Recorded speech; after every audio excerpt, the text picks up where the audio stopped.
or no injuries. Feeling pain in a specific part of your body, only to discover that sometimes someone close to you has had an injury in the exact same situation is the extreme form of empathy.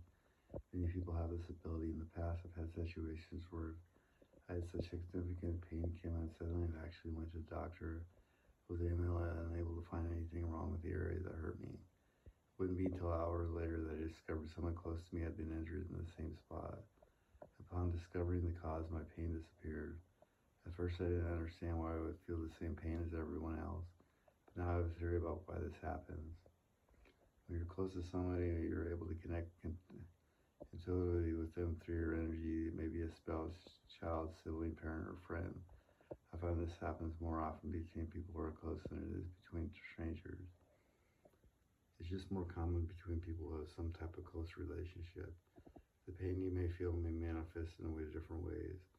Maybe the same type of pain as the injury itself, a pricking sensation in the area of injury, or a shudder of pain that you feel move through your body at the moment the person is injured. You may also experience a feeling of being unease during your day, an urgency to find the cause of your pain.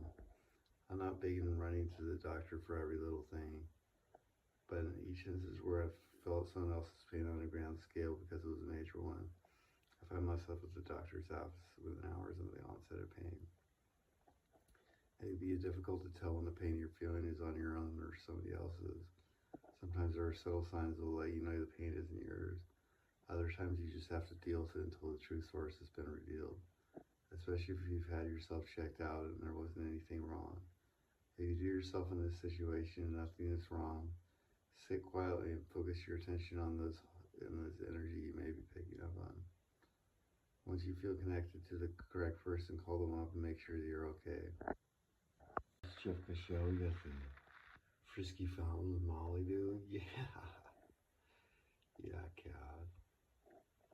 On 120.4, it came back all the way back. Ooh, what a little boy.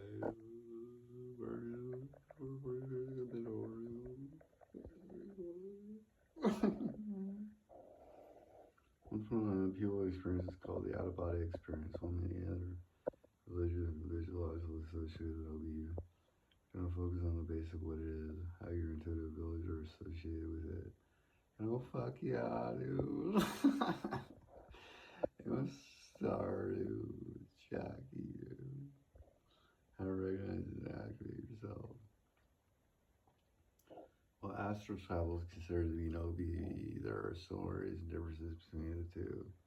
With astral travel, you're freely and intentionally choosing to visit and explore the astral plane. With an OBB, most people aren't intentionally trying to have an OBB, it just happens spontaneously. They may find it frightening and never want to experience that like that again. Or they may be intrigued by the experience and want to learn more about developing their abilities in metaphysical topics. In both astral travel and an OBB, there's a silver cord connection from the astral body to the physical body. Although in a spontaneous OBB, the person may not be aware of the silver cord. In both instances, it's the astral plane that leaves the physical body.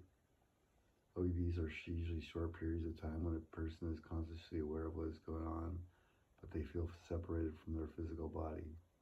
They see their physical body from above and are aware of everything said and being done around them in the room. You usually hear about this type of OBT in hospitals when a person is ill, has had surgeries, experiencing some kind of trauma, or been taking medications. I've had an out-of-body experience. Other times the experience may be normalcy, like they're dreaming or just relaxing and fucking off, dude. I'm not gonna read all that. Energy and electronics. You go through several cell phones a year.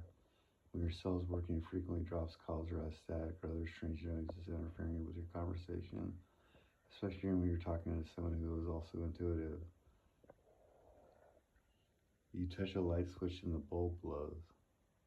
Or you walk in a room and all the lights dim. Street lights are blow. When your electrical system lights are alternating your car have problems. Your watch batteries drain much sooner than normal. Your computer frequently goes on the fritz and doesn't work the way it's supposed to be. It loses its interconnection, freezes, and has other problems that aren't related to technical difficulties or viruses. Does any of this sound familiar to you? There are all situations where your intuitive energy is affecting the electronics around you. It can be frustrating and expensive if you don't know how to control it. People with disabilities tend to have higher frequency levels and increased energy fields, which amplifies the electrical energy within them. It can cause electrical malfunctions. At other times, because intuitives use more energy, they pull from the electronics around them, thus straining batteries or short-circuiting phones. The term sliders, street lamp interference, data exchange is often exchanged with people who have this ability. It's named after the street light phenomenon, to which people with this ability can not only make street lights turn off or on, but can affect electronic devices as well. For example, sliders can often wear matches for very long without them malfunctioning regardless of the number of battery replacements made. They often have problems with static on cell phones and dropped calls as well. They can have problems with the magnetic strips on credit cards malfunctioning after they've carried them on their person. You may notice this happen more because when you're very excited, angry, or emotionally wound-tight, the body is made up of electronic ability. When you're driving, you're already in tune with your intuitive abilities as you watch the road. However, there are several things you can do that will help you avoid danger and your dangerous and safe and keep you safe and ground the ground. There's nothing possible. You should always avoid driving when you're mad, upset, crazy, or sleepy. As you get in your car, use creative visualization to see yourself reaching your destination safe and sound. Once inside, after you safely buckle up, protect your car and its occupants with a bubble of white light. Next, take a moment to ground yourself by being aware of the wheels connecting to the road. Once you've done all these things, begin driving. As you're driving, if you sense anything amiss in the energy fields around you, slow down, speed up, or stop as needed as your intuition guides you.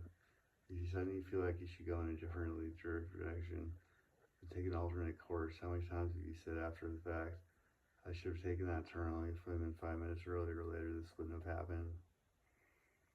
Many people use driving to think about things going on in their lives. They may mull over situations, especially if they're having a problem with something, and arrive at a course of action or solution to a problem. You can also use driving time when you're alone to think about your intuitive abilities, consider how they work for you, and explore how to enhance them. Driving isn't a time to do specific exercises because you should concentrate on the road, but it's a good time to give thought to your abilities. Thinking about them enables you to connect to them within you, and that alone will make you grow in your abilities. Lightning. During your life, as you develop your intuitive abilities, you will experience what I call lightning. This type of lightning is a spiritual, not the natural phenomenon that occurs during heavy storms and is along your path.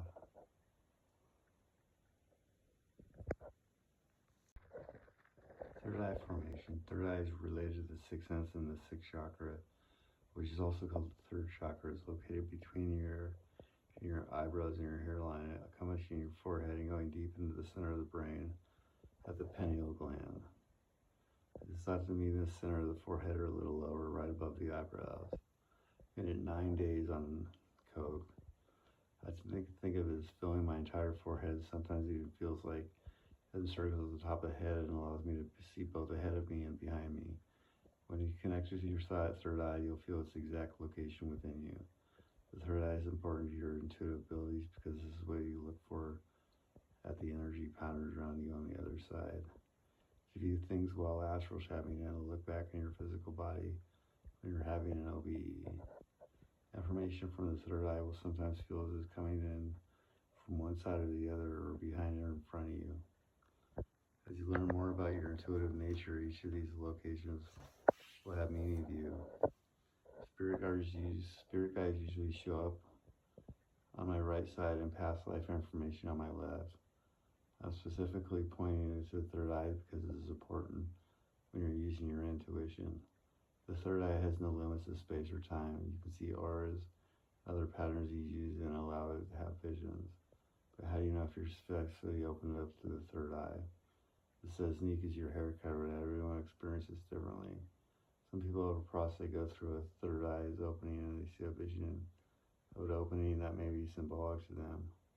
You may not actually be opening it, and I know you don't want to tamper with it because you gotta go away. To keep it simply, you'll know when the third eye is open, when you experience an intuitive event, which wouldn't be possible without your third eye being open. The following is an exercise you can do to open the third eye.